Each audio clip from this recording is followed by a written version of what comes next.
यो मुस्लिममा फेरि कतिवटा जात हुन्छ मुस्लिममा अनि जन्मिने बित्तिकै शूद्र एउटा पनि जात हुन्छ कि हुँदैन, ब्राह्मण वैश्य कस्तो हुन्छ त्यो पनि पढाइदिनु न मलाई। एउटा पनि हुँदैन। ए अल्लाहले एउटा भन्छ एउटा पुरुष र एउटा आइमाईको चाहिँ सन्तान होस्। भनेपछि यो जति पनि नेपालमा रहेछ यो भ्रमवादी यो हृदय सुन्ने भरमवादी मात्र हो, हजुर जातपात केही हृदय छैन सुन्ने इस्लाममा। जङ्गली लुटेर भन्छ धुर्त्याइ भनेको अनि सर त्यो अँ, नबुझेको कुरा के सर हाम्रो हजुर भन्नु कि त डिके सर नबुझेको सर।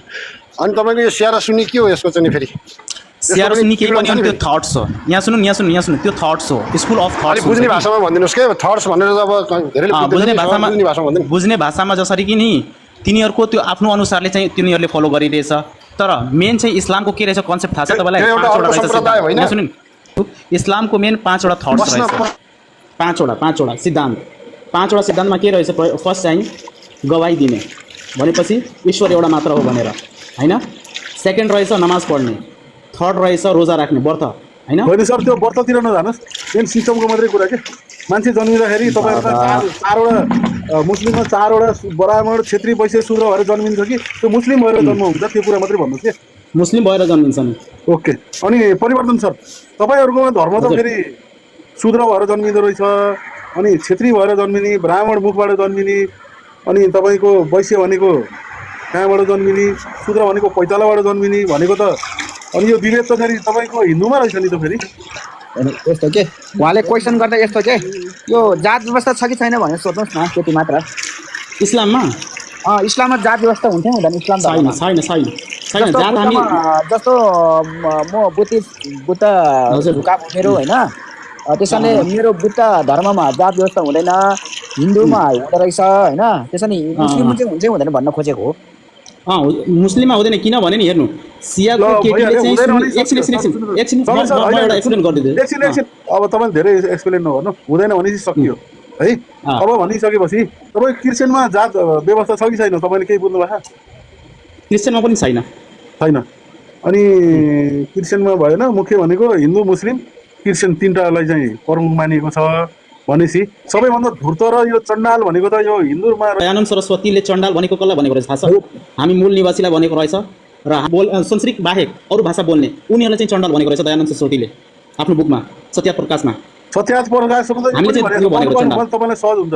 सत्यार्थ प्रकाशमा त के भनेको छ भन्दाखेरि अब हामीहरूले हिन्दू भनेको मुस्लिमहरूले हामीहरूलाई ईर्ष्याले दिएको नाम रहेछ, चोर डाका फटा होइन, चोर डाका फटा हृदय सुन्ने जङ्गली लुटेर धूर्त भनेको दिएको रहेछ।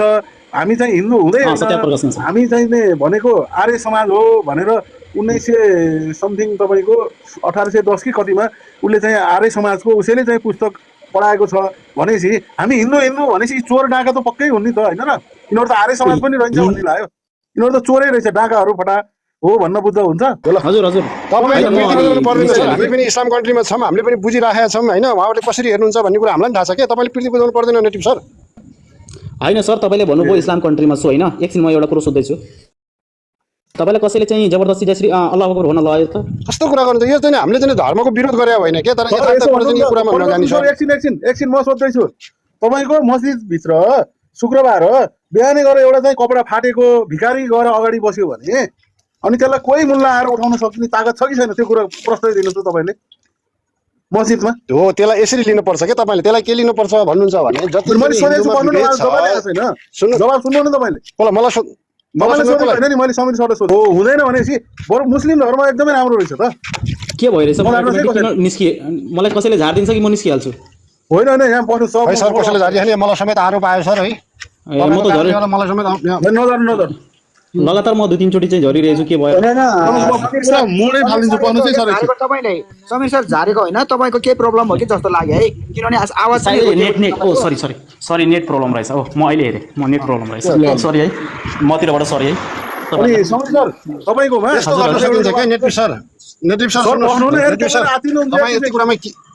यति कुरा होइन कि मैले एउटा भिखारी मुस्लिम त्यो भित्र चाहिँ जुन मस्जिदभित्र मूल उसमा गएर पहिला गएर बसेको हुन्छ नि नमाज पढ्नको लागि भन्यो भने एउटा बादशाह राजा आयो भने त्यसलाई उठ तँ शूद्र रहेछस्, तँ अछुत हो, यसलाई निकाल बाहिर भनेर अनि निकालेको प्रमाण छ कि छैन? ल भन्नुहोस्, त्यहाँ समानता छ कि छैन? कुनै बादशाह तपाईँ त्यो भन्नुभयो सर होइन। एउटा भिखारी यदि राम्ररी कुरान पढ्न सकिरहेछ भने एउटा भिखारी लुगा फाटेको लुगा च्यातेको यदि कुरानलाई राम्ररी पढ्न पाइरहेछ भने सकिरहेछ भने त्यसले चाहिँ के गर्छ थाहा छ? इमामत गर्छ। इमामत भनेको त्यसको पछाडि हामी सबै मिलेर नमाज पढ्ने हो, त्यो भिखारीको पछाडि यो सिस्टम रहेछ। त्यो राजा पनि त्यसकै पछाडि नमाज पढिन्छ, त्यो भिखारीको पछाडि। इस्लाम भनेको यो परिवर्तन सर। अब मैले तपाईँलाई क्वेसन गरेँ, अनि त्यो कृष्ण दमाईलाई नर चाहिँ भाषण मात्रै गराइयो, प्रवचन गर्यो भनेर प्रवचन गरेन। त्यो दमाईले कृष्ण दमाईले कतिवटा चाहिँ भागवत महापुराण सम्पन्न गर्यो? जवाब छ तपाईँहरू त भूपिराजी। तपाईँले यस्तो तरिकाले बहस गर्नुभयो भने यो मैले बुझ्न खोजिरहेको कुरा के त्यो कृष्ण दमाईले भन्न पाइँदैन अहिलेसम्म। त्यसरी चाहिँ तपाईँले हेरेर चाहिँ हुँदैन। हेर्नुहोस्, धर्मको बारेमा चाहिँ धर्म कुन हुन्, कस्तो कस्तो चाहिँ विधानमा बनेका छन् भन्ने कुरा हेर्नुपर्छ। इस्लाम धर्म आफैमा चाहिँ जात व्यवस्था होइन है, त्यसरी बुझ्नुपर्छ। तपाईँको चाहिँ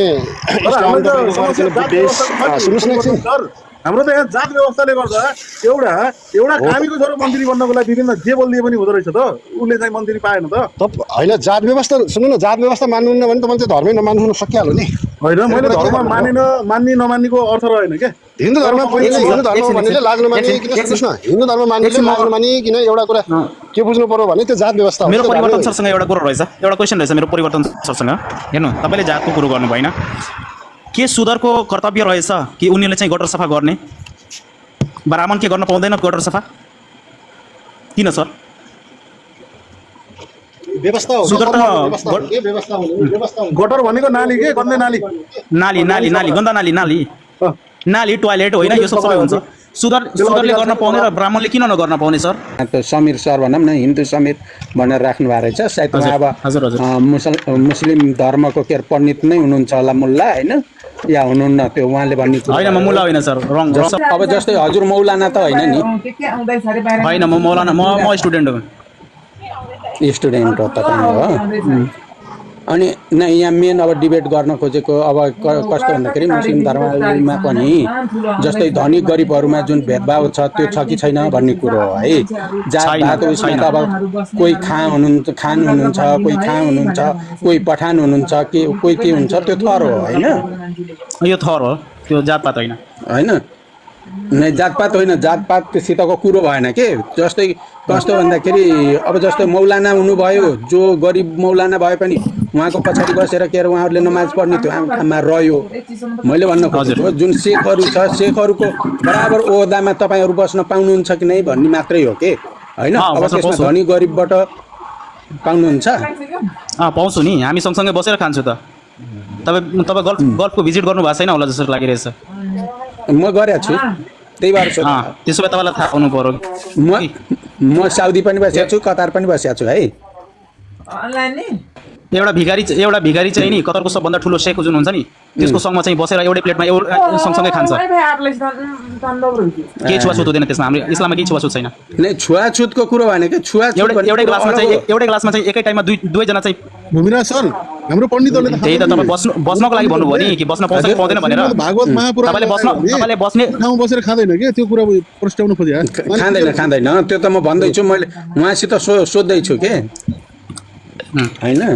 त्यो तर उहाँले के अरे यस्तो हुन्छ नि त, जस्तै क्रिस्चियनहरूमा चाहिँ एउटैमा खाए पनि उनीहरूकोमा हेला हुन्छ के। तपाईँको यहीँ नेपालमै भएका क्रिस्चियनहरूले पनि कसैले काटेर खान्छ, कसैले रातो टिका लगाउँछ, कसैले लगाउँदैन होइन, कसैले के गर्छ। समीर सर म्याक्सिमम बोल्नै जस्तो लाग्थ्यो, नबोलाउँ जस्तै लाग्थ्यो, तर बोल्नु पनि बाध्य भयो क्या। बोल्नु तपाईँ बाइबल पढ्नुहोस्, तपाईँको चाहिँ कुरान पढ्नुहोस्, तपाईँको होइन आदम र हाब्बाबाट निस्केको चाहिँ सन्तान हुने। म तपाईँलाई धार्मिक हिसाबबाटै बुझाएँ है मैले तपाईँलाई। हजुर होइन, त्यसको पहिला चाहिँ तपाईँको चाहिँ आदम र चाहिँ हावाबाट चाहिँ त्यो चाहिँ जनसङ्ख्या बढेको, चाहे त्यो क्रिस्चियनको होस्, चाहे त्यो मुस्लिमको होस्, चाहे त्यो यहुदीको होस्, हो कि होइन भन्नुहोस् त? हजुर, संसारको सबै मानिसको संसार किन हामीले मान्दैनौँ नि सर? हिन्दूहरूले मान्दैनन् नि? हिन्दूहरूले केही छैन, फेरि त्यसो भए इस्लाम र क्रिस्चियनिटी र जुडाइजम यसमा जानु नि, तीनवटामा जानु। त्यस